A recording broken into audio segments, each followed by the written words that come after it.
Hey guys, we're going to be putting in a new 26 by 10 hoop house to extend our grow season for a bunch of our potted plants. So follow along while we prep the area, build the hoop house, and then stock that greenhouse with all of our favorite vegetables. Well, we've decided where we're going to be putting it. It's right off the front end of our garden. We roughly staked it out with these little pink flags, so we kind of know where the base of it's going to be. I think the first thing we really need to do is take down the garden fence to open up the entrance. We're going to put the entrance of it right here, so that way from the existing garden we can just walk right in. So all this has got to get opened up. We're going to have to come in here, mow all of this, clear this whole area, get rid of the grass. And we're probably going to start by putting up some kind of a pressure treated foundation that we can put the hoop house on, just to extend the life of it. A few other things we need to do. These hemlock trees right behind me are going to be dangerously close to the new hoop house, so we're going to have to be cutting down some of those branches just to make sure that we don't have anything that gets in the way, or in a windstorm or even during the winter fall and break anything. So a lot of that's going to get cleaned up. So let's get started. Well, we finished clearing the area and Marilyn came through, mowed the grass fairly low where we're going to be putting in this hoop style greenhouse. So the next step is going to be start assembling the frame. We're going to build the frame before we build the foundation, because although we know it's going to be 10 feet wide by 26 feet long, none of those measurements are ever accurate. You know how those kits go. So we're going to build the frame, put it in place, and we'll know exactly where to peg out for our foundation. Once we get the frame done, we'll move on to putting it where it's going to live, and then we'll know what we need to build for the foundation. We'll cut some 2x6 boards, build a footer for it, and get it on top of that. So on to the next step. Well, as you can see, we finished putting the frame together. It's still missing a few nuts and bolts. Whenever you get one of these big kits, you're always short something. So off to the hardware store to get the missing pieces, but at least we have it together so that we can get our measurements, so that we know exactly what size to build our foundation. Well, we picked up the screws and nuts that we needed from the hardware store. We finished putting the frame together, and we took a second measurement just to make sure all of our distances that we need for our base are accurate. So the next step is going to be taking down the fence that leads out from the garden. Once that's out of the way, we'll rake and clean the area and then mow everything down as much as we can so that it's prepared for us to put the base down and any weed blocker or fabric that we want to put on the ground before we actually move the hoop house into place. We got the garden fence down so it's all wide open.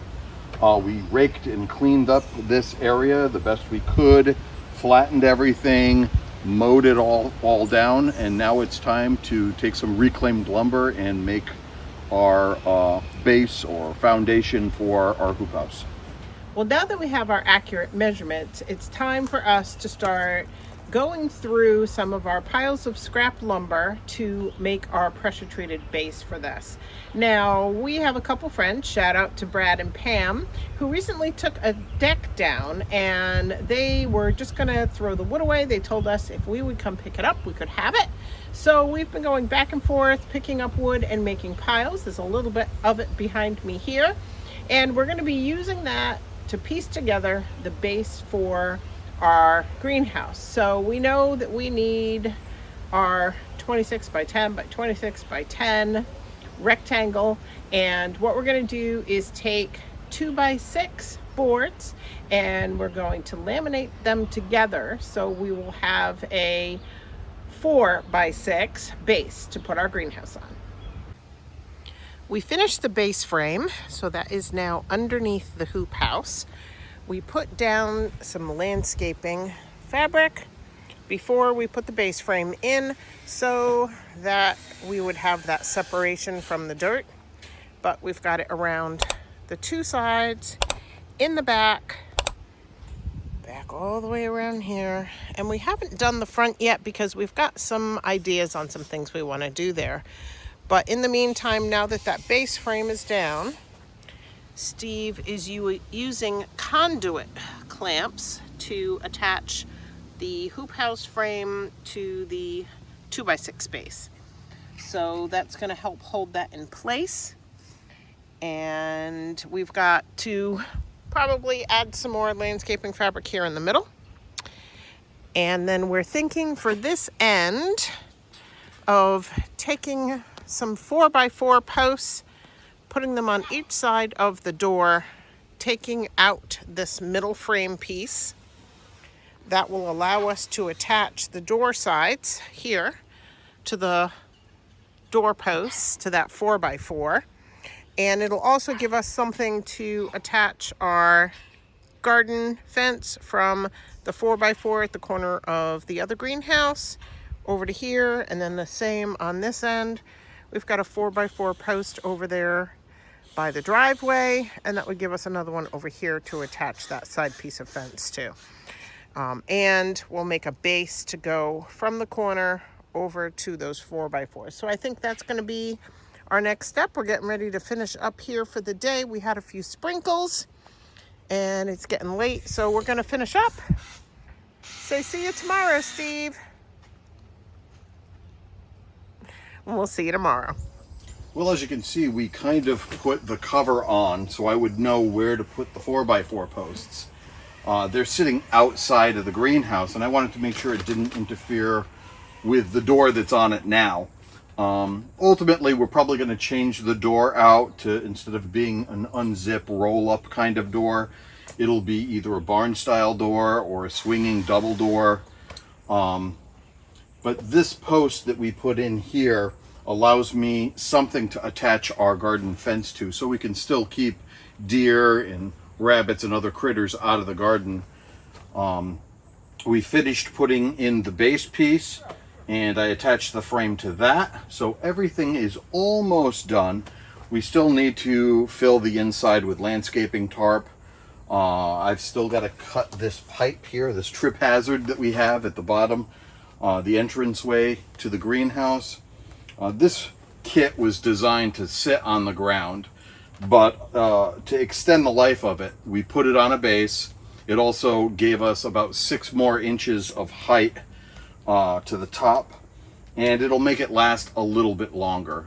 You can get a much better quality greenhouse for under $100. We couldn't pass up this particular deal, so that's why we went and got this particular kit. But as you can see, the bottom is in. I used conduit clamps to attach the frame to the 2x6 base here up front. The 4x4 posts are embedded about 2 feet into the ground. One thing I need to do is put a lentil or a header between these two 4x4 posts to keep them from going cattywonker. It'll also give us something that we can attach a rail to if we want to do a sliding or a barn style door. So a few more things to go. Follow along. Well, today it's very hot. It's in the 90s, and we've got the rest of the landscaping fabric down here in the hoop house, and we're trading clean fill for crushed stone with one of our neighbors. And now we're getting that brought over one bucket load at a time and getting that all leveled out in here. As soon as we get this filled with the crushed stone, we'll be back to show you how it looks. Well, we finally have the greenhouse to the point we can start moving plants in. So we got the lintel up. Again, thank you to Pam and Brad for the lumber that we were able to get from them, because that helped us with that. The only piece we have left on the front that we need to do is put in a threshold piece, and that's going to allow us to put maybe some sliding doors up. Yep, the lintel is going to allow us to put rails so that we can either do 2 sliding doors or 1 big sliding door. But the threshold will keep the gravel in, but it'll also give us something for that door to sit on, so there's less of a gap or a space for critters to get in and out. And we may, in the meantime, right now we're using the roll-up door, we may pick up one of those screen garage door covers to put on maybe this end and that end, so we can get a cross breeze, but keep the bugs out. Yeah. If we put a cabbage in, for instance, we want to make sure that, or any brassica, we want to make sure that we're not inviting cabbage moths into the greenhouse, because the less pests we get in here, the more maintenance free it is, and the more time we have to work on our other projects and let our vegetables just take care of themselves. Yep. Now we were able to fit 16 10-gallon pots along one side and again 16 on the other. And we're thinking that we may put more here along the middle. If we do that, we may do tomatoes, do a tie off to the center post up at the top, and put strings down so that our tomatoes can climb that way. I have my little potting bench in the back, and that way I can put any little tools that I want to keep in here during the season, for trimming off any dead branches or collecting anything. I can put all that stuff right in here so that it's nice and handy. Other than that, we're not currently looking at putting in any watering systems. That may come down the line. Right now we have hose that reaches in here without any problem all the way to the back, so that's not an issue. I'm trying to think of some of the other things that time will tell. What we're going to have to do is just get this planted out. We're kind of late in the season to get an early start because of this, but we'll definitely be able to extend our grow season. And until we use it, we're not really going to find the things that we like or don't like about it. But that's with any project. The more we use it, the more we're going to change it, and we'll find ways to just improve every year to make it better and better.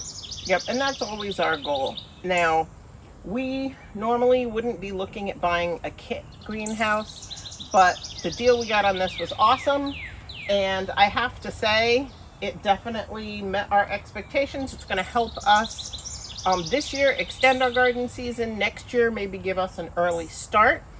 For anybody who had to deal with the odd weather we had this year, especially here in New England. We went from temperatures in the 80s and 90s down to temperatures in the 30s and 40s. It was 100 degrees yesterday. It's 75 degrees today.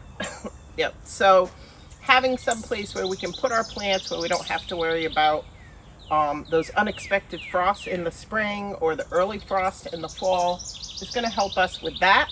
Will we make changes to it? I'm sure.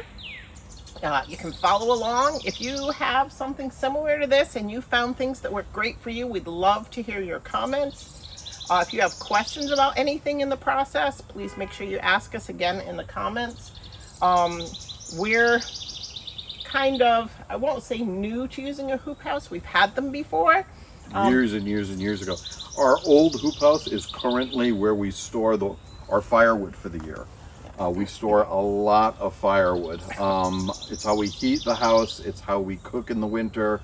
It's our primary heat source. So rather than just, like for instance, this is 26 by 10, we could hold a lot of wood in here if we needed to. When the hoop house that we had before, it was more of a high tunnel than a hoop house. It was massive. When it started to deteriorate, rather than getting a new cover or finding a new way to get cover on it, we just threw tarps over it, enclosed it completely, and we started storing our firewood in it, because we, like I said, we keep a lot of firewood, and we missed it. That used to be in the back of the property. We wanted something more up front, where it could be closer to where we do our seed starts and where we do all of our starting plants. And we liked the length of the other one. This one's definitely shorter than the first one we had, and it's a little bit narrower, I think. About half the width. About half the width. I think the other one was 20 feet wide. This is fun! But we did miss having it, so that really, I think, was one of the reasons we ended up doing it again. Yeah. So again, we'll keep you updated on how this works out. The plan is once we're done with our plants in the fall before winter hits here in New England, we'll be taking the cover off just so that we're not dealing with snow loads. And then in the spring, late winter, real early spring, we'll get the cover back on and be able to get plants out here early. So that's the plan. We'll see how that goes. And I guess that's it for this one. Yeah, in the meantime, if you like what we do, if you want to see more of this type of video, make sure to like, subscribe, share with friends that you think might be interested, and we'll see you in the next video. Bye. Bye.